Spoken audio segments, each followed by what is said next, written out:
So hello and welcome back NISM research analyst series के mock test 4 में ये mock test के बाद जो बचे हुए 25 क्वेश्चन है वो भी कंप्लीट हो जाएंगे और टोटली जो मैंने आपको वादा किया था कि मैं आपको सीरीज के बाद 100 मॉक टेस्ट के क्वेश्चंस दूंगा फॉर प्रैक्टिस, वो वादा मैं कंप्लीट कर दूंगा। अगर ये सीरीज में आपको मेरा काम पसंद आया तो इसको प्लीज लाइक कर देना, मैक्सिमम लोगों के साथ शेयर कर देना, क्योंकि नॉलेज जो है वो हर एक फाइनेंस के स्टूडेंट तक पहुंचना बहुत ही ज्यादा जरूरी है टू क्लियर द बेसिस। बाकी ये वीडियो में भी प्रोसीजर सेम होगी, जो मॉक टेस्ट के क्वेश्चन है वो आ जाएंगे। आप अब वीडियो को पॉज करो, क्वेश्चन का आंसर अपने हिसाब से दो, फिर मैच करो कि क्वेश्चन का जो आंसर है वो बराबर है, एक्सप्लेनेशन बराबर है या फिर नहीं। और जो पीडीएफ में आपको वर्ड डॉक्यूमेंट मिलेगा वहां से आप ये वाला जो पीडीएफ है ये वाला वर्ड डॉक्यूमेंट डाउनलोड कर लो, जहाँ पे आपको हर एक क्वेश्चन के आंसर के साथ लॉजिकल एक्सप्लेनेशन मिल जाएगा। बाकी ये वीडियो सीरीज हमारी आई इस वीडियो के साथ कंप्लीट नहीं होगी, और 2 वीडियोस में लेकर आने वाला हूँ जहां पर मैं जो केस स्टडीज है, क्योंकि एग्जाम में मॉक टेस्ट में आपको 8 मार्क्स के लिए केस स्टडीज आएगी, तो टोटल 4 केस स्टडीज और 2 वीडियोस, यानी पहली वीडियो में 2 केस स्टडी इन डिटेल देखेंगे। आपको एक केस दिया होगा, उसको स्टडी करना है, उसके बाद उसके जो क्वेश्चंस पूछे रहेंगे उस केस स्टडी के ऊपर उसको आपको आंसर देना है। वो किस तरह होगा वो हम साथ में मिलकर सॉल्व करेंगे। तो 2 case studies in first video, 2 case studies in second video, क्योंकि केस स्टडीज को भी सॉल्व करना, समझ लेना बहुत ही ज्यादा जरूरी है टू पास द एग्जाम। तो let's get started with today's mock test. 25 questions को इन डिटेल देखते और देखने के बाद अगर वीडियो पसंद आ जाए, like it, share it and subscribe the channel for more. So finally let's get started. So आज का जो पहला क्वेश्चन है वो है, which valuation method is most appropriate for a company with stable cash flows. Company के cash flows चालू होते हैं, यानी उसकी अर्निंग्स चालू होती है, उसके अंदर पैसा आना शुरू रहता है। ये जो चारों ऑप्शन हमें दिए है, यानी price to sales ratio, discounted cash flow, PEG ratio और बुक वैल्यू मेथड, ये चारों ऑप्शन में से कौन सा वो सही ऑप्शन है जो यूज किया जाता है कंपनी का वैल्यूएशन करने के लिए for the companies with stable cash flows, यानी उनमें कैश फ्लोस एक रेगुलर बेसिस पे स्टेबल लेवल पे आते होते हैं। तो प्राइस टू सेल्स रेशो तो नहीं, ये तो यहाँ पे आप वैल्यूएशन प्राइस और सेल्स के बीच में करते हो। सेल्स होती है पैसा आने के पहले, पर यहाँ पे तो कैश फ्लो की बात हो रही है, यानी कितना पैसा आता है। डिस्काउंटेड कैश फ्लो होना चाहिए आंसर, पैग रेशो या book value method. Stable cash flow से हम जब वैल्यूएशन करते हैं उस वैल्यूएशन मेथड को डीसीएफ वैल्यूएशन बोलते हैं, डिस्काउंटेड कैश फ्लो, यानी फ्यूचर में जो आपको कैश फ्लो आने वाले उस कैश फ्लो की जो वैल्यू है वो आज प्रेजेंट में कितनी है उसको डिस्काउंटेड कैश फ्लो बोलते हैं। मैंने पहले की वीडियोस में आपको बताया है। So the correct answer to this question is DCF, यानी discounted cash flow is the valuation method which is most appropriate for a company with stable cash flows. On the other hand, जब कोई company के stable dividends होते हैं तो उस company का जो वैल्यूएशन हम करते हैं तभी हम डिविडेंड डिस्काउंट मॉडल को यूज करते हैं। तो डिविडेंड डिस्काउंट मॉडल में डिविडेंड्स को ध्यान में रखा जाता है, डिविडेंड्स को यूज किया जाता है। और जब स्टेबल कैश फ्लो के रिगार्डिंग हम वैल्यूएशन कर रहे हैं, ऐसी कंपनी का वैल्यूएशन कर रहे हैं जहां पे consistently year on year, quarter on quarter जो कैश फ्लोज है, जो पैसा है वो आते रहता है बिजनेस में, तो ऐसे ही जब स्टेबल कैश फ्लो वाली कंपनी का वैल्यूएशन होगा, so that is DCF valuation, discounted cash flow. तो the correct answer is option B. फिर सेकंड क्वेश्चन आता है, इन टेक्निकल एनालिसिस 2 टाइप के एनालिसिस होती है, फंडामेंटल और technical. Technical analysis short term में किया जाता है by using charts and patterns. तो टेक्निकल एनालिसिस में a head and shoulders pattern is typically considered dash. अब ये डिफरेंट टाइप ऑफ पैटर्न है, head and shoulder is a different kind of pattern, जो मैंने आपको टेक्निकल एनालिसिस कैसा है ओवरव्यू बताया, इतना डिटेल में सिखाया नहीं, क्योंकि technical analysis is a broader chapter. तो टेक्निकल एनालिसिस में ना head and shoulders is the kind of pattern जहां से हमें ये पता चलता है कि मार्केट में रिवर्सल आने वाला है या फिर नहीं। तो सबसे पहले तो समझते हैं कि हेड एंड शोल्डर पैटर्न दिखता कैसे है, मैं आपको दिखा देता हूं। तो आप स्क्रीन पे देख सकते हो, this is the head and shoulders pattern. ये जो लेफ्ट में दिया है this is the head and shoulder, और जो राइट में दिया है वो इनवर्स हेड एंड शोल्डर है। दोनों का मतलब समझाता हूँ। सबसे पहले जो आपको हेड एंड शोल्डर दिख रहा है लेफ्ट में, वहां पे देखो ये एक एस बना है, यानी दिस इज द शोल्डर। फिर मार्केट ऊपर गई, यहाँ पे एक हाई बना जो एच लिखा है, दिस इज द हाई, तो दिस इज द हेड, ये हेड है। ओके, तो H is shoulder, head is high, और फिर अगेन एक और शोल्डर बना, और नीचे एक नेकलाइन बनी है। जैसे हमारा शरीर है तो ये हमारी नेकलाइन है, ये मेरा सर है, ये मेरा हेड है, ये मेरा शोल्डर है। तो ऐसा एक पैटर्न यहाँ पे बन रहा है। तो जब ऐसे पैटर्न पर ये नेकलाइन का ब्रीच होता है ना, ये नेकलाइन नीचे आ जाती है, इसका मतलब है कि मार्केट अब नीचे जाएगी। तो usual on a broader term इस पैटर्न को कैसे पढ़ा जाता है कि जो हेड एंड शोल्डर का पैटर्न बना है, जैसे ये एस का एक ट्रायंगल बना, फिर एच का एक बड़ा ट्रायंगल बना, और फिर एस का एक छोटा ट्रायंगल बना। तो ये जो पैटर्न बनता है ना, तो ऐसे केस में अगर ये नेकलाइन को तोड़ के मार्केट नीचे आ रही है तो मार्केट कहां तक नीचे जा सकती है उसका अगर आपको पता लगाना है तो ये टिप यहाँ पे याद रखना, ये टेक्निक यहाँ पे याद रखना। पहला टारगेट होता है ये जो एस का ये जो लाइन है ना, ये नेक लाइन से लेके एस तक का जो डिस्टेंस है, इतना टारगेट अचीव होना चाहिए। और दूसरा अचीव होना चाहिए ये नेक लाइन से हेड तक का टारगेट, ये बीच वाली लाइन। सो फर्स्ट टारगेट आपका आएगा कुछ इधर, और सेकंड टारगेट आएगा आपका कुछ इधर। दिस इज हाउ ये जो हेड एंड शोल्डर है इसको पता लगाया जाता है। और इस पैटर्न में नीचे ब्रीच हुआ है, ब्रेक डाउन हुआ है, ये नेकलाइन को तोड़ के चार्ट नीचे आ रहा है इस पैटर्न के अंदर। तो आपका क्या ओपिनियन है कि मार्केट अब यहाँ से नीचे जाएगा? तो हमें क्वेश्चन में पूछा क्या है? क्वेश्चन में पूछा है कि टेक्निकल एनालिसिस में जो हेड एंड शोल्डर्स पैटर्न होता है उस वो कब उसका कंसिडरेशन कब है? वो अगर पैटर्न आपको दिख रहा है तो आपके मन में क्या आ रहा है कि स्टॉक नीचे जाएगा? तो this pattern is considered a bearish reversal pattern. Bearish ना, मार्केट में दो चीजें होती है, या तो आप बुलिश होते हो या आप बेरिश होते हो। या तो मार्केट ऊपर जाएगी, you are a bullish investor, या तो मार्केट नीचे जाएगी, you are a bearish investor. तो जैसे ही चार्ट पे आपको हेड एंड शोल्डर पैटर्न दिखता है टेक्निकल एनालिसिस के अंदर, सो आपको मालूम है कि मार्केट अभी नीचे जाने वाली है। वो पैटर्न का मतलब यही है, यानी मार्केट में बेरिश रिवर्सल आएगा। जो मार्केट ऊपर जा रही थी, अप ट्रेंड अब खत्म हो चुका है, अब डाउन ट्रेंड शुरू होगा। So head and shoulders pattern is a bearish reversal pattern. Option C is the right answer. यहाँ पे अप ट्रेंड से जो ट्रेंड है वो अप से चेंज हो चुका है डाउन में। तो अप ट्रेंड जो था वो अब डाउन ट्रेंड में हो गया है। और ये हमें ये जो सिग्नल मिला है ये किसने कंफर्म किया? ये हेड एंड शोल्डर पैटर्न्स के ब्रेकडाउन ने कंफर्म किया। क्योंकि नेकलाइन को तोड़ दिया, नीचे आ गया, यहाँ पे आप देख सकते हो शोल्डर बना, हेड बना, शोल्डर बना, फिर नेकलाइन ब्रीच होकर नीचे आ गई। जैसे नेकलाइन ब्रीच हुई तो मार्केट नीचे जाना शुरू हो गया। सो this is how technical analysis work. और ये शॉर्ट टर्म में वर्क करता है। अगर आप 10, 15, 20 साल के लिए कोई चीज में इन्वेस्ट करने वाले हो तो वहां पे आपको फंडामेंटल एनालिसिस पे फोकस रखना है, टेक्निकल एनालिसिस पे कम। लेकिन जब आप एक शॉर्ट टर्म के इन्वेस्टर हो जो स्विंग ट्रेडिंग करता है, इंट्राडे ट्रेड करता है, ऑप्शंस में ट्रेड करता है, फ्यूचर्स में करता है, जब आप शॉर्ट टर्म में खेलते हो कोई भी स्टॉक्स में या कोई भी इंडेक्स में, सो टेक्निकल एनालिसिस का महत्व सबसे ज्यादा है। सो ये कोर्स आपका अगर कंप्लीट हो जाता है तो आई वुड सजेस्ट यू कि आप टेक्निकल एनालिसिस पे फोकस करो। क्योंकि मार्केट में अगर मास्टरी लेना है और शॉर्ट टर्म में अच्छे खासे पैसे कमाने, डेली यही काम करना चाहते हो तो फंडामेंटल एनालिसिस करने के साथ टेक्निकल एनालिसिस पे जोर देना शुरू करो, ताकि लॉन्ग टर्म में आपको टेक्निकल एनालिसिस अच्छे पैसे बना के दे with the help of this patterns and indicators. तो ये हेड एंड शोल्डर्स एक बेरिश रिवर्सल पैटर्न है। On the other hand, just for extra information, question में पूछा नहीं है, अगर यही पैटर्न को आप उल्टा कर दोगे ना और उल्टे में अपसाइड में ब्रेकआउट आ गया, जैसे हमारे राइट साइड पे जो पैटर्न है वहां पे मार्केट नीचे गिरी, यहाँ पे शोल्डर बना, फिर यहाँ पे हेड बना, फिर यहाँ पे शोल्डर बना, ये ऊपर की नेकलाइन है, इसको क्रॉस करके मार्केट ऊपर निकल गया। तो जब यहाँ से मार्केट इस वाले पॉइंट से नेकलाइन को तोड़ के मार्केट ऊपर निकलता है और हमें उल्टा हेड एंड शोल्डर दिख रहा है, ये लेफ्ट साइड में सीधा हेड एंड शोल्डर है, राइट में उल्टा है, इसको इनवर्स हेड एंड शोल्डर बोलते हैं। जब यहाँ से अपसाइड में ब्रेकआउट आता है तो ऐसा जो पैटर्न है उसको बुलिश रिवर्सल पैटर्न बोलते हैं। क्योंकि यहाँ पर नेकलाइन का जो ब्रीच है, नेकलाइन को जो अप ट्रेंड का ब्रेकआउट आया है, ये ग्रीन वाली कैंडल ये सिग्निफाई करती है, ये कंफर्मेशन देती है कि जो ट्रेंड है वो डाउन से शिफ्ट हो चुका है up. So it is a bullish pattern.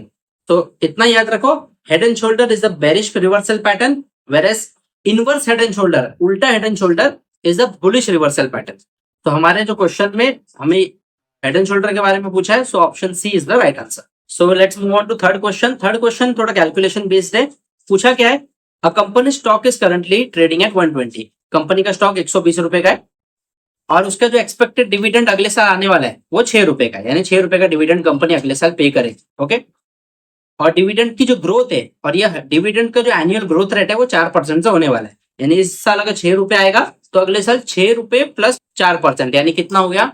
6 रुपए 24 पैसे आएगा। Okay, so what is the cost of equity? यहाँ पे कॉस्ट ऑफ इक्विटी इसका वैल्यूएशन करना है using the Gordon growth model. तो यहाँ पे हमें कंपनी की कॉस्ट ऑफ इक्विटी निकालनी है। तो ये फॉर्मूला आपके लिए नया है। अगर गॉर्डन ग्रोथ मॉडल से आपको कोई भी कंपनी का कॉस्ट ऑफ इक्विटी निकालना है, यानी इक्विटी का क्या खर्चा, इक्विटी फंड जो आपने उठाया है उसका आपको क्या कॉस्ट पड़ने वाला है, वो वैल्यूएशन करना है। तो उसका एक फॉर्मूला आता है जो है कॉस्ट ऑफ इक्विटी, यानी KE equals to D1 divided by PO bracket close plus G। Formula आप स्क्रीन पे देख सकते हो।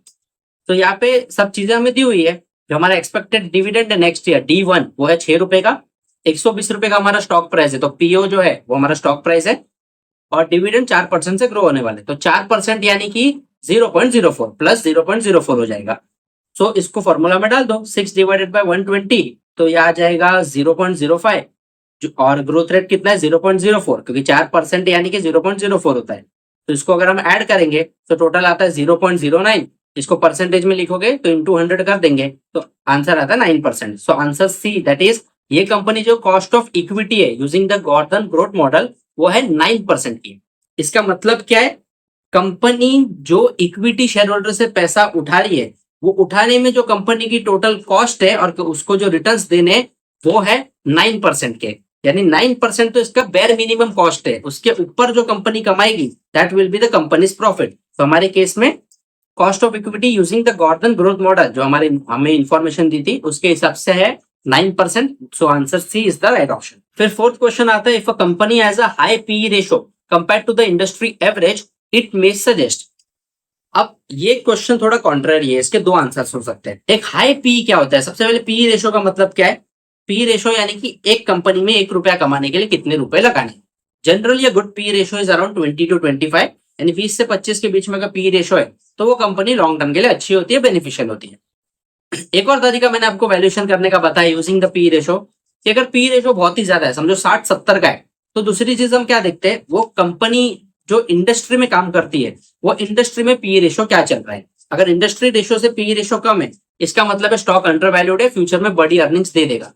लेकिन अगर पी रेशो इंडस्ट्री रेशो से भी ज्यादा है, समझो मेरी कंपनी स्टील इंडस्ट्री में काम करती है और स्टील इंडस्ट्री का पी रेशो है 40 का, और मेरी कंपनी का पी रेशो स्टील इंडस्ट्री में काम करती है एबीसी स्टील लिमिटेड, ये कंपनी का जो पी रेशो है वो है 60 का, तो इंडस्ट्री से ज्यादा है, तो बहुत लोग बोलेंगे कि कंपनी ओवर वैल्यूड है।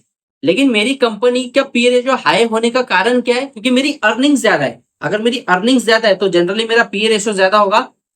इसका मतलब क्या है? ये हाई पी रेशो इंडस्ट्री से ज्यादा होने का कारण क्या है? ये क्या बताता है? स्टॉक अंडर वैल्यूड है ये तो हो ही नहीं सकता, क्योंकि इंडस्ट्री एवरेज से अगर कम होता तो स्टॉक अंडर वैल्यूड होता, तो ये तो हो नहीं सकता। पुअर फाइनेंशियल्स, अगर मेरा पी रेशो ज्यादा है तो मेरे फाइनेंशियल्स पुअर कैसे है? इसका मतलब मेरे फाइनेंशियल्स अच्छे ना, मेरा धंधा अच्छा है, तो ये भी नहीं हो सकता। High dividend pay out, price to earning ratio का ईपीएस से मतलब होता है, यानी अर्निंग्स पर शेयर, तो इसमें डिविडेंड का तो आता ही नहीं है, डीपीएस का कोई मतलब नहीं है, डिविडेंड पर शेयर का नो यूज, तो ये भी नहीं हो सकता।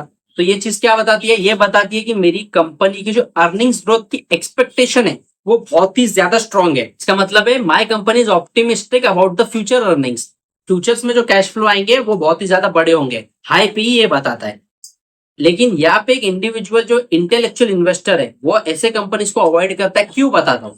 कंपनी का ऑप्टिमिज्म है कि कंपनी का पी रेशो ये बता रहे कि फ्यूचर में जो अर्निंग्स है वो बढ़ के आएगी, लेकिन अगर इंडस्ट्री एवरेज से वो ज्यादा है so chances are very high कि वो पी रेशो अचीव होगा।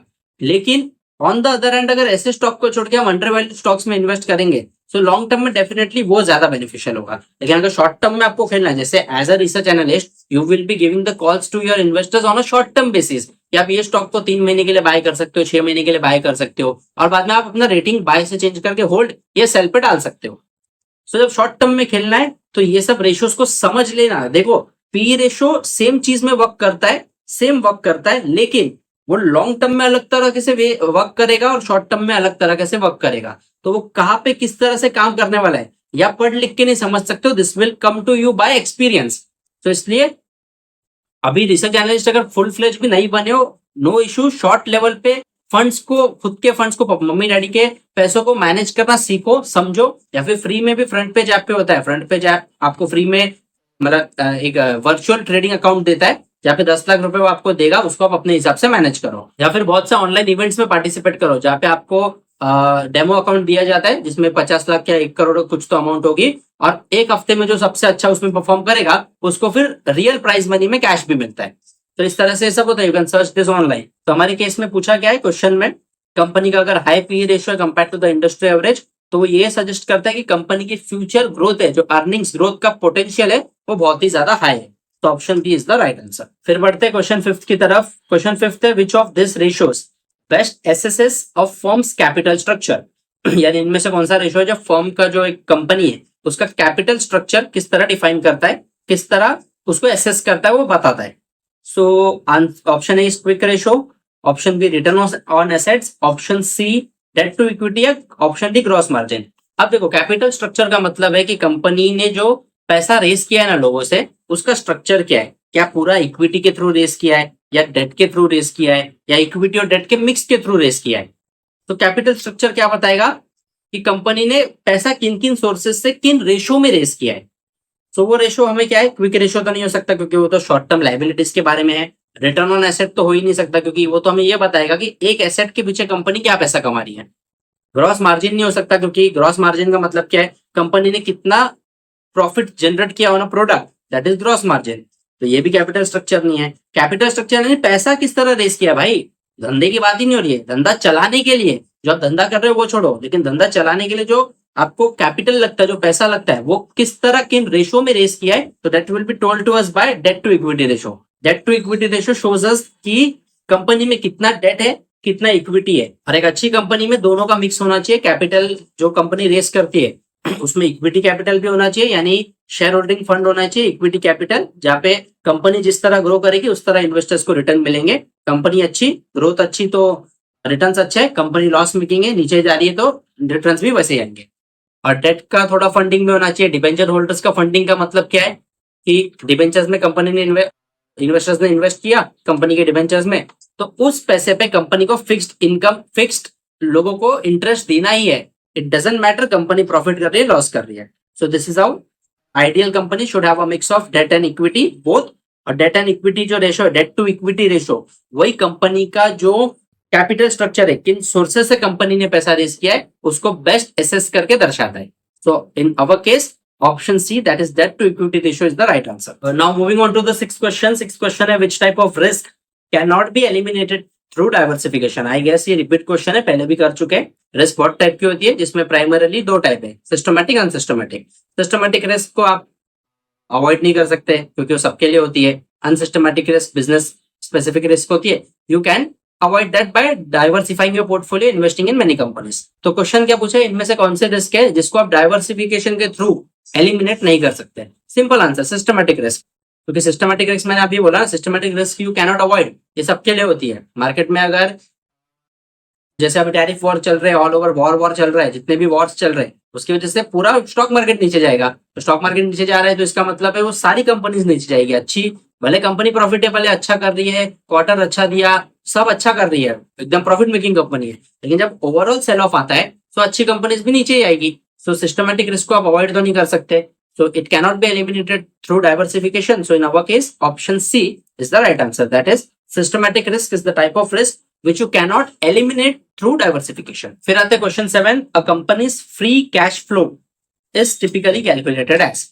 ने एक चीज बताई थी कि free cash flow to firm होता है, free cash flow to equity होता है। तो इसमें फ्री कैश फ्लो करके टर्म है। तो फ्री कैश फ्लो का मतलब क्या है कि कंपनी ने अपने सारे ऑब्लिगेशंस चुकता करने के बाद, टैक्सेस पे करने के बाद, कंपनी के पास जो आइडियल प्रॉफिट बचा है, जो लास्ट में प्रॉफिट बचा है, उसको कैलकुलेट कैसे किया जाता है, उसका फॉर्मूला क्या है? तो इसका फॉर्मूला एकदम सिंपल है, operating cash flow minus capital expenditure. क्योंकि फ्री कैश फ्लो का मतलब क्या है, आपने एक प्रोडक्ट को जो भाव में बेचा, ऑपरेटिंग कैश फ्लो हो गया वो आपका।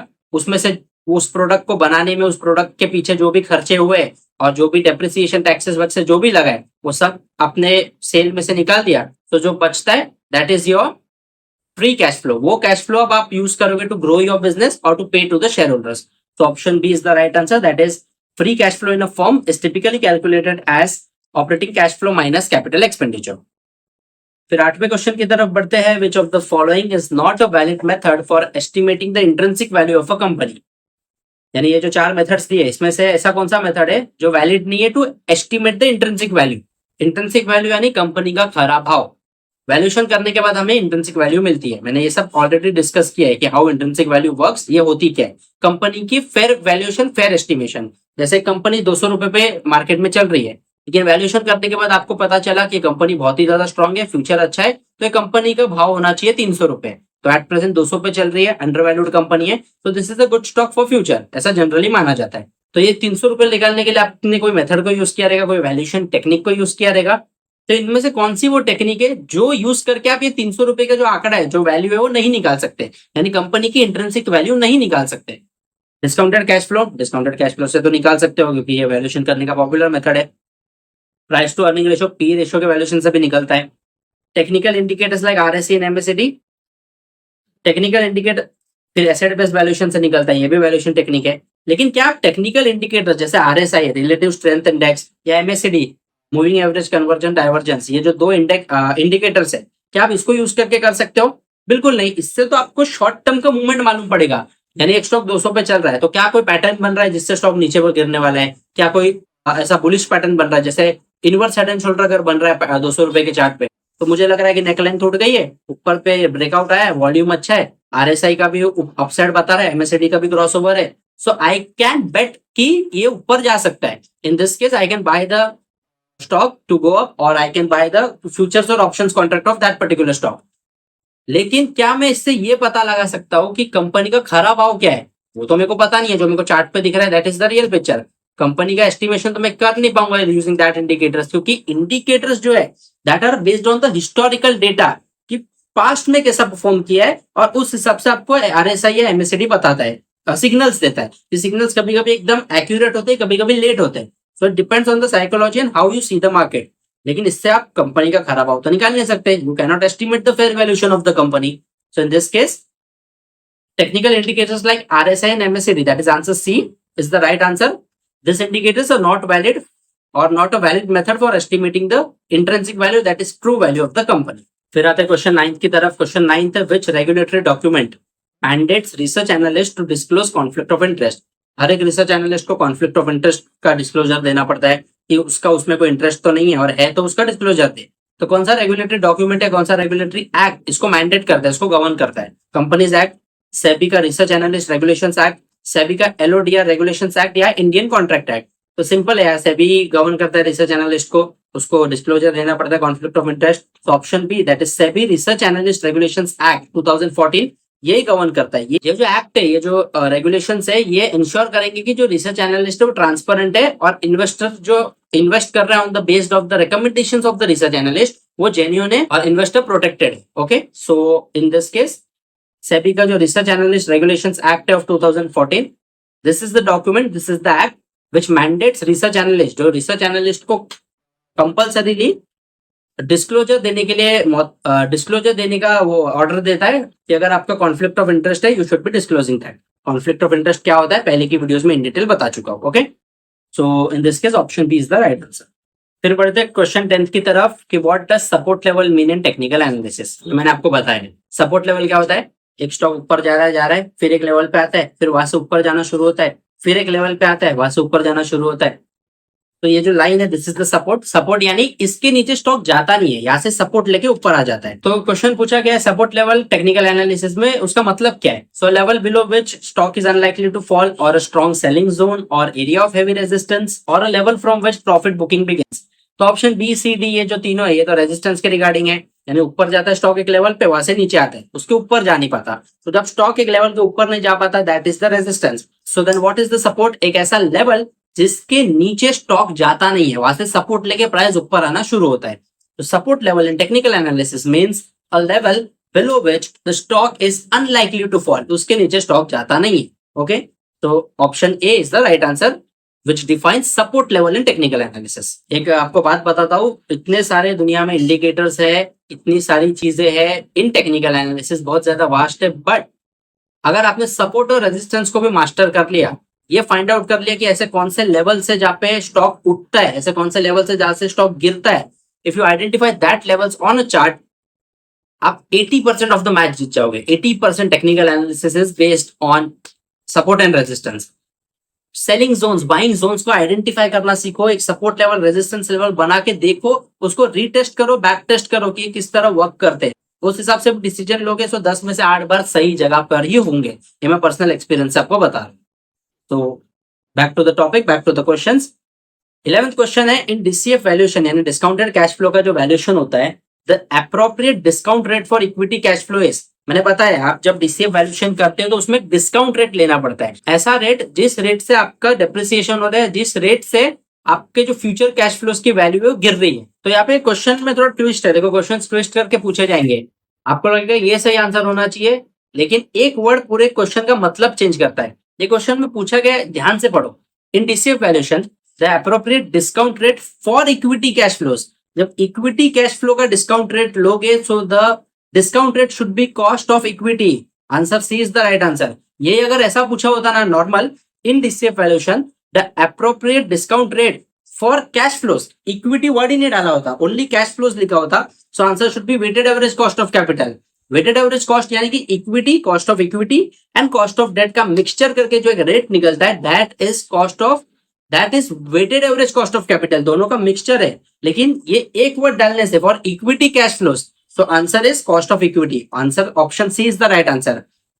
डीसीएफ वैल्यूएशन में जब कॉस्ट ऑफ इक्विटी को यूज करोगे, सो इक्विटी कैश फ्लोस को रेस करने में क्या ताकत लगी, क्या पैसा लगा, क्या एफर्ट्स लगे, क्या रेट है, वो रेट आ जाएगा। और यही सेम डेट फंड्स में भी होता है, डिबेंचर्स फंड में। और जब दोनों का मिक्सचर यानी के that is cost of equity and K that is cost of debentures, इनका मिक्सचर करोगे, इनका एडिशन करके एक चीज का रेट निकालोगे, कॉमन रेट निकालोगे, that rate is the overall combined rate which is known as hurdle rate, जिसका ही एक और नाम है weighted average cost of capital. यानी this is the bare minimum company needs to earn to come on the break even. ये सब मैंने पिछले वीडियोस में इन डिटेल बताया, सो बार बार रिपीट नहीं करूंगा, ओके। और मैं आज की वीडियो में भी इतना इन डेप्थ क्यों बताता हूँ आपको कि ये चीजें बार बार आप अगर जब सुनते जाओगे ना, ये चीजें हर वीडियो में यही चीजें सुनोगे तो चीजें एक लेवल के बाद याद हो जाएगी, और ना सिर्फ एग्जाम, लाइफ लॉन्ग आपको ये सब काम आएगा। तो मेरे एफर्ट्स पसंद आ रहे हैं तो वीडियो को प्लीज जाके लाइक करो। I want likes, I want comments on this video. चुपचाप मत बैठो, कमेंट डाउन योर ओपिनियन। आपको आंसर मैं दे दूंगा, भले ही थोड़ा देर लगेगा, but I will answer you, I will solve each and every query of yours. तो आज के क्वेश्चन का आंसर है 11th क्वेश्चन का, डीसीएफ वैल्यूएशन में appropriate discount rate equity cash flows के लिए क्या होता है? Cost of equity. Answer option C is the right answer. फिर आते हैं क्वेश्चन 12 की तरफ। If a company's ROE that is return on equity is lower than its cost of equity, it suggest what? Okay, यानी company का ROE return on equity company की cost of equity से कम है, बैड साइन, सीधा मालूम पड़ रहा है। यानी कंपनी इक्विटी फंड्स में जो कंपनी को इक्विटी फंड्स रेज करने के लिए इंटरेस्ट या पैसा देना है 9%, सब जो 9% आता है वो देना है, और कंपनी अगर रिटर्न ऑन इक्विटी फंड्स उस पैसे को यूज करके खाली 6% ही कमा रही है, तो कंपनी नेगेटिव कमा रही है ना। 9% तो उसको भरना है, 6% वो कमा रही है। तो ये कंपनी क्या है? This company is destroying the share holder value, यानी इन्वेस्टर के जेब में पैसा ही नहीं आएगा ना। इन्वेस्टर की जेब में 9% आने वाला है, कंपनी का रिटर्न ऑन इक्विटी 6% का है, तो 3% तो कंपनी घाटे में चल रही है। तो जो share holder, equity share holder, उसकी जेब तो खाली है ना, उसकी जेब में पैसा आएगा ही नहीं, उल्टा जेब से पैसा चले जाएगा, उसकी जो शेयर होल्डिंग वैल्यू है डिस्ट्रॉय हो जाएगा। तो option B is the right answer. ये अगर ऐसा होता ना, कंपनी का रिटर्न ऑन इक्विटी 20% का है और कंपनी का जो कॉस्ट ऑफ इक्विटी है केवल 9% का है, तो ऐसे में कंपनी के शेयर होल्डर की वैल्यू अप्रिशिएट होगी, जो उसने पैसा लगाया है वो बढ़ेगा, उसमें ग्रोथ आएगी। तो ये कोर फाइनेंस है, ये आप विद टाइम इन डिटेल समझते जाओगे। तो इतना याद रखो, कंपनी का रिटर्न ऑन इक्विटी कंपनी की कॉस्ट ऑफ इक्विटी से हमेशा ज्यादा होना चाहिए। अगर वो कम है, ROE cost of equity that is केई से कम है, सो शेयर होल्डर का पैसा बर्बाद हो रहा है, डिस्ट्रॉय हो रहा है। Option B, company is destroying share holders value, is the right answer for the question number 12। फिर 13th क्वेश्चन आता है, which of the following reflects operational efficiency of a firm? एक कंपनी की ऑपरेशनल एफिशिएंसी, वो किस तरह अपने operations को कितना फास्टली और स्मूथली कैरी आउट करती है, वो क्या, कौन सी चीजें जो हमें ये बताएगी? नेट प्रॉफिट मार्जिन बताएगी? नहीं, वो तो कंपनी का नेट प्रॉफिट बताती है। ग्रॉस प्रॉफिट मार्जिन भी नहीं, कंपनी का ग्रॉस प्रॉफिट बताएगी। ऑपरेटिंग मार्जिन या पी रेशो? पी रेशो तो वैल्यूएशन के लिए यूज होता है, कंपनी में 1 रुपए कमाने के लिए कितने पैसे लगाने हो, पी रेशो बताएगा। ऑपरेटिंग या ऑपरेशनल एफिशिएंसी क्या बताएगा? ऑपरेटिंग मार्जिन बताएगी। यानी वही 100 और 75 वाला केस, 100 रुपए में प्रोडक्ट बेचा, 75 में बनाया, 25 रुपए कमाए, 25% का ऑपरेटिंग मार्जिन पे कंपनी काम करती है, which is a very good number. Anything about 20 for operating margin is too good, यानी इतना तो कंपनी कमाएगी, लॉन्ग टर्म में बड़ा पैसा बना के देगी। तो कंपनी की ऑपरेशनल एफिशिएंसी हमें पता चलती है through operating margin. So option C is the right answer. फिर क्वेश्चन 14 आ जाता है, in which of the following situations is a sum of the parts valuation method most appropriate? Valuation करने के तरीकों में मैंने आपको बताया था कि sum of the parts valuation होता है, एसओटीपी वैल्यूएशन। मतलब क्या है? एक बड़ी कंपनी है जिसके पास बहुत सारे बिजनेस है, जैसे अगर हम रिलायंस की बात करें तो रिलायंस टेलीकॉम सेक्टर में, ऑयल सेक्टर में, और ना जाने से हजारों सेक्टर्स में, ओके। तो ऐसी जब आप रिलायंस जैसी कंपनी को स्टडी करते हो तो वहां पे सम ऑफ द पार्ट्स का वैल्यूएशन होता है, क्योंकि ये टेक्निक क्या है, हर एक बिजनेस को इंडिविजुअली स्टडी किया जाता है और एंड में फिर सारे बिजनेसेस को मर्ज करके उनका वैल्यूएशन किया जाता है। तो ये वैल्यूएशन जो एसओटीपी वैल्यूएशन है, sum of the parts valuation, ये मेथड किस चीज में सबसे ज्यादा एप्रोप्रिएट है? A company with diversified business, a company with stable cash flow, a company with no significant asset, या फिर a company with single industry. अभी मैंने बताया, जब बड़ा बिजनेस है जिसके पास, उस बड़े बिजनेस में छोटे छोटे बिजनेसेस है, तो सम ऑफ द पार्ट्स में आप छोटे बिजनेसेस को इंडिविजुअली स्टडी करोगे और अल्टीमेटली आगे जाके उनका इन टोटल वैल्यूएशन करोगे by studying the individual units first.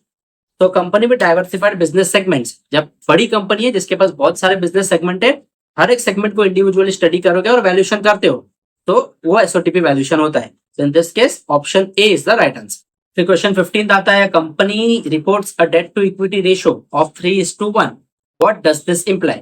सो इसमें हमें तीन ऑप्शंस क्या दिए थे, company is under leverage, the company is highly leverage, या the company is financially stable.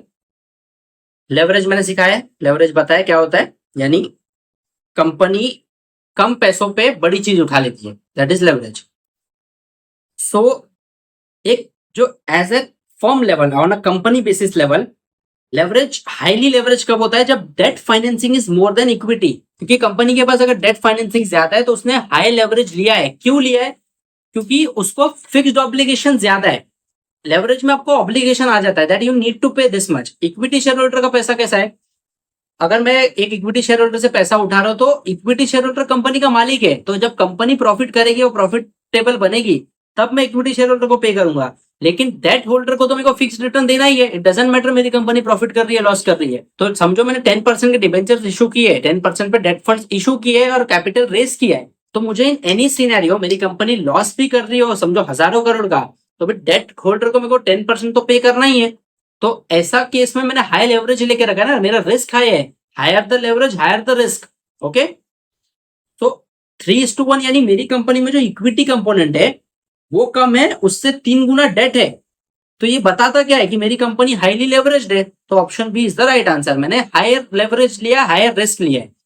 तो generally on a long term basis 2:1 का लेवरेज इज फाइन, 3:1 का भी फाइन होता है आजकल, क्योंकि कंपनी अगर लॉन्ग टर्म में प्रॉफिटेबल मेकिंग है, पास्ट ऐसा देते आई है, तो 3:1 is justifiable. But anything above 4 और 5 for debt to equity ratio tough हो जाता है कंपनी को लॉन्ग टर्म में सस्टेनेबल ग्रोथ देने में, क्योंकि जो भी पैसा वो कमाते जाएगी उसका कितना बड़ा हिस्सा तो डेट वाले ले जाएंगे, डिबेंचर होल्डर ले जाएंगे, तो इक्विटी शेयर होल्डर के पास कम पैसा बचता है। सो दैट इज, मतलब इतना कोई फिर आपको मजा नहीं आने वाला। Far better opportunities are also available in the market, बहुत बड़ी मार्केट, बहुत बड़ी है, 6-7 हजार कंपनीज है, so you have multiple options. Okay, तो हमें यही बताता है कि high debt to equity ratio of 3:1 simply means that a company is highly leveraged, company ने बड़ा डेट लेके रखा है। तो option B is the right answer. फिर 16th क्वेश्चन आता है, that which of this events would not be considered a material event? SEBI के रेगुलेशंस के मुताबिक इन चारों इवेंट्स में से ऐसी कौन सी चीज है जो मटेरियल इवेंट नहीं है, यानी कुछ फिजिकली हुआ नहीं है? तो सीईओ ने रेजिग्नेशन दे दिया, कंपनी के सीईओ ने रेजिग्नेशन दे दिया, तो ये तो मटेरियल इवेंट है, बड़ा इवेंट है। Acquisition of a subsidiary, company ने कोई सब्सिडरी को एक्वायर कर लिया पूरी तरह, तो ये भी बड़ा इवेंट है। Launch of new marketing campaign, या फिर ऑडिटर रेजिग्नेशन, ऑडिटर ने अगर कंपनी का रेजिग्नेशन दे दिया, इसका मतलब वो भी बड़ा झटका है, वो भी सेबी के अंडर आएगा। लेकिन अगर मैं मेरी कंपनी को मार्केट कर रहा हूँ, एक नई मार्केटिंग कैंपेन निकाल रहा हूँ, प्रोडक्ट को एडवर्टाइज कर रहा हूँ, वो तो सेबी के रेगुलेशन में नहीं आ रहा है, एडवर्टाइजमेंट प्रोडक्ट, अगर हाँ इतना बशर्ते कि एथिकल एडवर्टाइजिंग होनी चाहिए, मैं कोई गंदी एडवर्टाइजमेंट नहीं कर रहा हूँ, अगर मैं कोई प्रोडक्ट की एडवर्टाइजिंग कर रहा हूँ, it should be fair enough. तो launch of new marketing campaign कोई मटेरियल इवेंट नहीं है, सभी के रेगुलेशंस में ये एज अ मटेरियल इवेंट की कैटेगरी में नहीं आते, बाकी के दिन आते।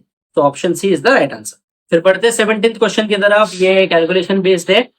What is the implied equity value if EV that is enterprise value 500 crore, date 100 crore और कैश 50 करोड़, तो इसकी जो इक्विटी वैल्यू है वो कितनी होनी चाहिए? सो इक्विटी वैल्यू का एकदम सिंपल फॉर्मूला है, कंपनी का जितना एंटरप्राइज वैल्यू है, अभी ये सब क्या चीजें होती है मैं इन डिटेल चैप्टर 3 में कंप्लीट कर चुका हूँ, और पिछले मॉक टेस्ट में भी बताया, तो बार बार रिपीट नहीं करूंगा, ऑलरेडी लेक्चर बहुत ही बड़ा होते जा रहा है। सो एंटरप्राइज वैल्यू में से नेट डेट निकाल दो, जो कंपनी का नेट डेट है, नेट कर्जा है, वो निकाल दो, तो कंपनी की इक्विटी वैल्यू मिल जाएगी। वो एंटरप्राइज वैल्यू का जो फॉर्मूला है ना, उसको ही थोड़ा घुमा फिरा के ये फॉर्मूला बनाए, आप दोनों का डिफरेंस इधर स्क्रीन पे देख सकते हो। तो एंटरप्राइज वैल्यू 500 करोड़ है, डेट 100 करोड़ है, तो नेट डेट क्या हो गया? अगर मेरे ऊपर 100 करोड़ का कर्जा है और मेरे जेब में 50 करोड़ बचे, तो मेरे पास ओवरऑल तो 50 करोड़ का कर्जा है ना, क्योंकि 50 करोड़ तो मेरे पास है, तो मेरा नेट डेट 50 करोड़ हो गया। मेरी एंटरप्राइज वैल्यू 500 करोड़ की है, 500 करोड़ में से 50 करोड़ अगर मैं निकाल देता हूँ, तो 450 crore is my equity value. तो सिंपल क्वेश्चन है हमारे ऑप्शंस में, option C that is 450 crore is the right answer. फिर 18th क्वेश्चन है, शार्प रेशो इवेल्युएट्स। अभी Sharpe ratio, trainer ratio, Jensons alpha, ये किस तरह के रिस्क रेशोज है और ये क्या बताते हैं, सब मैंने इन डिटेल बताया। तो शार्प रेशो क्या बताता है? शार्प रेशो हमें रिस्क एडजस्टेड रिटर्न बताता है, ये सब मैंने कवर किया है, डीप डाउन होने की कोई जरूरत नहीं है। इसका फॉर्मूला क्या है? पोर्टफोलियो का जो रिटर्न है उसमें से रिस्क फ्री रिटर्न को हटा दो और ये पूरे को डिवाइड कर देंगे उसके स्टैंडर्ड डेविएशन से। स्टैंडर्ड डेविएशन भी क्या होता है बता चुका हूँ, सो हमें पर यूनिट पे टोटल रिस्क कितना है, per unit of mutual fund, ये सब म्यूचुअल फंड में यूज होता है. Sharp ratio, Jensen alpha, Treynor ratio are the kind of risk ratios which are used and evaluated at the time you are investing into a mutual fund. तो mutual fund में ये सब use होता है. तो उस म्यूचुअल फंड के जो टोटल पोर्टफोलियो रिटर्न है उसमें से रिस्क फ्री रिटर्न यानी मार्केट में रिस्क फ्री जो आपको मिल रहा है जैसे डिबेंचर्स फंड या फिर एफडी रेट का रिटर्न वो माइनस कर देने का और उसको डिवाइड करने का स्टैंडर्ड डिविएशन से. स्टैंडर्ड डिविएशन यानी स्टैंडर्ड डिविएशन का मतलब कैसे मालूम है, the degree of change, degree of change is the standard deviation. यानी 7% अगर मेरे को रिस्क फ्री मिल रहा है और पोर्टफोलियो रिटर्न है 10%, तो 7 से 10% में जो डिग्री ऑफ चेंज है ना वो स्टैंडर्ड डेविएशन होता है. और हर एक फंड का स्टैंडर्ड डेविएशन आपको उस फंड के इंफॉर्मेशन में मिल जाता है. तो डिवाइड करोगे तो शार्प रेशो आता है. तो शार्प रेशो बताता है रिस्क एडजस्टेड रिटर्न, यानी हर जो यूनिट आपने उठाया है उस एक यूनिट के पीछे आपका टोटल रिस्क कितना है, that is Sharpe ratio. So option C in our case is the right answer. Sharpe ratio is always used to evaluate, to check risk adjusted returns. कि आप जितना रिस्क ले रहे हो उसके मुताबिक आप कितने रिटर्न्स कमा रहे हो, दैट इज शार्प रेशो. फिर 19th क्वेश्चन आता है. अगेन ये भी न्यूमेरिकल बेस्ड क्वेश्चन है, सॉल्व करना है. A stock has a beta of 1.5, beta 1.5 का है, रिस्क फ्री रेट 6% का है और मार्केट का एक्सपेक्टेड रिटर्न है 12%. ये सारी चीजें पढ़ू तो मेरे को ऑलरेडी समझ आता है कि सीएपीएम कैलकुलेट करना है, कैपिटल एसेट प्राइसिंग मॉडल, उस हिसाब से वैल्यूएशन करना है. तो सीएपीएम का फॉर्मूला बता चुका हूं. रिस्क फ्री रेट को लो, उसमें ब्रैकेट खोलो, ब्रैकेट के अंदर दो चीजें करनी होती है. मार्केट रेट में से रिस्क फ्री रेट को माइनस करो और उसको बीटा से मल्टीप्लाई करो.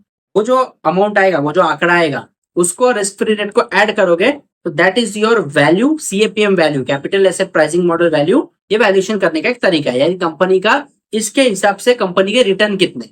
रिस्क फ्री रिटर्न दिया 6% का, बीटा 1.5 का है, मार्केट रिटर्न 12 का है, तो इसको डाल दो फॉर्मूला में. रिस्क फ्री रेट हो गया 6% मतलब 6 का हो गया और बीटा 1.5 का हो गया. ब्रैकेट में हमें रिस्क फ्री रिटर्न माइनस करना है मार्केट रिटर्न में से, तो 12 माइनस 6 तो ये भी 6 हो गया. तो 6 इंटू 1.5 9 हो जाएगा और 6 रिस्क फ्री रिटर्न ऐड हो जाएगा 9 में, तो टोटल 15% आता है. तो ये सारे इन्फॉर्मेशन के बाद कैपिटल एसेट प्राइसिंग मॉडल के हिसाब से मेरे कंपनी का जो एक्सपेक्टेड रिटर्न है, जो स्टॉक का एक्सपेक्टेड रिटर्न है, that should be around 15%. Option A is the right answer. Okay, ये सब इसी तरह होता है. सब फॉर्मूला, जो भी मैं फॉर्मूला पूरी सीरीज में बोलता गया हूँ, प्लीज कहाँ पे नोट डाउन करके रखो. एग्जाम में जाने के पहले एट अ ग्लांस सबको पढ़ के जाना, बहुत ही ज्यादा हेल्प होगी. पर्सनल एक्सपीरियंस से बता रहा हूँ. तो option A in this case is the right answer. फिर 20th क्वेश्चन आता है. In an efficient market the best strategy for investors is to. Efficient market यानी कि बाइंग और सेलिंग, डिमांड एंड सप्लाई दोनों इक्वली चल रही है और बहुत ही फुल्ली फंक्शनल मार्केट है. तो एफिशिएंट मार्केट में हमेशा एक इन्वेस्टर को पैसिव इन्वेस्टमेंट स्ट्रेटेजी को यूज करना है, क्योंकि एफिशिएंट मार्केट में कमाने के मौके बहुत ज्यादा कम होते हैं. वो यूजुअली ग्रेजुअली स्लोली, एकदम slowly over the long period of time grow होता है. जैसे यूएस के मार्केट, यूएस का जो स्टॉक मार्केट है उसको एफिशिएंट मार्केट बोला जाता है. क्यों? क्योंकि वहां पे जो इक्विटी का रिटर्न अगर आप देखोगे ना साल का, तो 5 या 6% है. हमारे यहाँ नॉर्मली निफ्टी 12 to 13% से ग्रो होता है, क्योंकि हम डेवलपिंग नेशन है. हमारा मार्केट अभी एफिशिएंट मार्केट नहीं है, हम लोग डेवलपिंग मार्केट में आते हैं, डेवलपिंग इकोनॉमी अपनी. सो ऐसे हमारे देश में, इंडिया में कमाने के मौके है, क्योंकि मार्केट तो ग्रो होना बचा है, लेकिन यूएस का मार्केट ऑलरेडी ग्रो हो चुका है, ज्यादा कमाने के मौके नहीं है. सो वो एफिशिएंट मार्केट है. तो वहां पे लोग स्टॉक्स में इतना ज्यादा इन्वेस्ट करते ही नहीं है. फिर they go for mutual funds, directly stocks में नहीं, म्यूचुअल फंड में जाते कि over the long period of time slowly पैसा ग्रो हो जाए. सो पैसिव इन्वेस्टमेंट स्ट्रेटेजी है. एक्टिव इन्वेस्टमेंट क्या? When you personally invest in stocks, that is active investment. लेकिन जब आप म्यूचुअल फंड के थ्रू इन्वेस्ट करते हैं तो जो फंड मैनेजर है आपका, म्यूचुअल फंड मैनेजर, वो आपके फंड्स की टेक केयर कर रहा है. आप नहीं कर रहे हो, कुछ नहीं कर रहे हो, आप खाली पर मंथ की एसआईपी कर रहे हो, यानी पैसिव इन्वेस्टमेंट स्ट्रेटेजी यूज कर रहे हो. सो एफिशिएंट मार्केट में the best strategy is passive investment. ज्यादा ध्यान मत दो, क्योंकि कमाने के मौके खुद से नहीं मिलने वाले. फंड मैनेजर है प्रोफेशनल, वो अपने लेवल पे देख लेगा by investing in different assets. तो option C is the right answer. फिर 21st question, who regulates research analyst. अभी बताया सेबी रेगुलेट करती है. सो एकदम सीधा सा क्वेश्चन है. Option B is the right answer. SEBI regulates research analyst in India. 22nd question, a buy recommendation by research analyst must be supported by. जब भी एक रिसर्च एनालिस्ट कोई भी इन्वेस्टर को, क्लाइंट को बाय का रिकमेंडेशन देगा, तो उसमें क्या सपोर्ट होना चाहिए? क्या वो डिसीजन किस चीज से सपोर्ट होना चाहिए? Insider information? बिल्कुल नहीं, है तो कोड ऑफ कंडक्ट में नहीं आता है.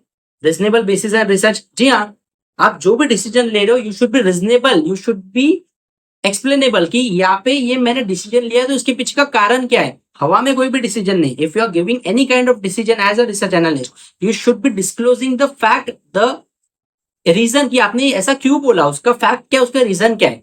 तो reasonable basis and research, option B is the right answer. Market rumours तो कोड ऑफ कंडक्ट में नहीं आता. टेक्निकल चार्ट्स, खाली टेक्निकल चार्ट्स को यूज करके तो आप डिसीजन बनाओगे नहीं. यू शुड बी नोइंग कि कंपनी के नंबर्स क्या बोलते हैं, फाइनेंशियल क्वांटिटेटिव एनालिसिस क्या है. So buy recommendation by research analyst must be always supported by reasonable basis and research. Okay, option B is the right answer. 23rd question again, beta का जो beta होता है वो क्या बताता है. बीटा हमें बताता है कंपनी की वॉलेटिलिटी, कोई भी स्टॉक की volatility relative to the market. अगर बीटा 1 से ज्यादा है तो अगर आप इंडेक्स जो है बेंचमार्क निफ्टी सेंसेक्स वो 1% ग्रो करेंगे तो स्टॉक 1.2% ग्रो करेगा अगर 1.2 का बीटा है. सेम अगर स्टॉक 1% गिरेगा तो बीटा हाई होने की वजह से वॉलेटिलिटी ज्यादा है, रिस्क ज्यादा है, तो अगर इंडेक्स 1% गिरेगा तो स्टॉक 1.2% गिरेगा. तो बीटा जितना ज्यादा है अप ट्रेंड में अच्छा है, बीटा जितना कम है डाउन ट्रेंड के लिए अच्छा है. सो बीटा का मेजर क्या है, it is the volatility relative to the market. Option C is the right answer. फिर 24th क्वेश्चन आता है, which of the following ratios would best reflect a company's ability to generate earnings relative to its invested capital. Company ने जो भी पैसा उठाया, equity से उठाया, डेट से उठाया, जो भी कैपिटल उसके पास है, उसको यूज करके टोटली वो कितना पैसा कमा सकती है, वो कौन सा रेशियो बताता है, return on capital employed, ROCE. जब इक्विटी और डेट टोटल पैसे को यूज करके जो कंपनी पैसा कमाती है, जो परसेंटेज कमाती है, that is ROCE, return on capital employed. और जब केवल इक्विटी को यूज करके कंपनी ने क्या पैसा कमाया है, that is ROE. This is the difference between return on equity and return on capital employed.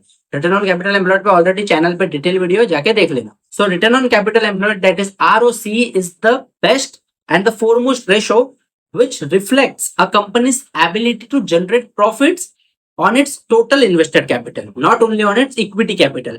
अगर equity capital पूछा then ROE, total capital पूछा तो ROCE, return on capital employed. Option B is the right answer. So moving towards the 100th question of our mock test. ये video का ये जो video series है mock test की, उसका लास्ट क्वेश्चन है 25th question of the mock test for overall 100th question, जो है in valuation using EV by EBITDA. EV यानी एंटरप्राइज वैल्यू, कंपनी की आज की औकात, आज कंपनी को खरीदना तो क्या पैसे है, that is enterprise value. EBITDA यानी कि earnings before interest tax depreciation amortisation. Product बेचा, पैसे आए, अर्निंग्स हुई. अभी टैक्स भरने के पहले, डेप्रिसिएशन चार्ज करने के पहले, अमोर्टाइजेशन के पहले, जो इंटरेस्ट देने के पहले, डिबेंचर्स वालों को पे करने के पहले जो पैसे बचे हैं वो क्या है, वो एबिटा है. सो ईवी बाय एबिटा फॉर्मूला है. तो उसमें ईवी एंटरप्राइज वैल्यू, उसमें ये चारों में से कौन सी चीज नहीं होती है. कंपनी का मार्केट कैपिटलाइजेशन होता है, कंपनी का टोटल डेट होता है, कंपनी की नॉन कंट्रोलिंग इंटरेस्ट होती है, या कंपनी की कैश और कैश इक्विवेलेंट्स होती है जो डिडक्ट की जाती है. तो एंटरप्राइज वैल्यू का फॉर्मूला तो हमने पहले भी देखा है. मार्केट कैपिटलाइजेशन जो है उसमें डेट को ऐड करो और उसमें से कैश और कैश इक्विवेलेंट जो कंपनी के पास रोकड़ा पड़ा है वो माइनस कर दो, तो एंटरप्राइज वैल्यू. तो तीनों चीजें आती है. तो कौन सी चीजें नहीं आती, कौन सी चीज बच गई, नॉन कंट्रोलिंग इंटरेस्ट आता है कंपनी का. Non controlling interest is not a part of the enterprise value. Okay, तो option C is the right answer.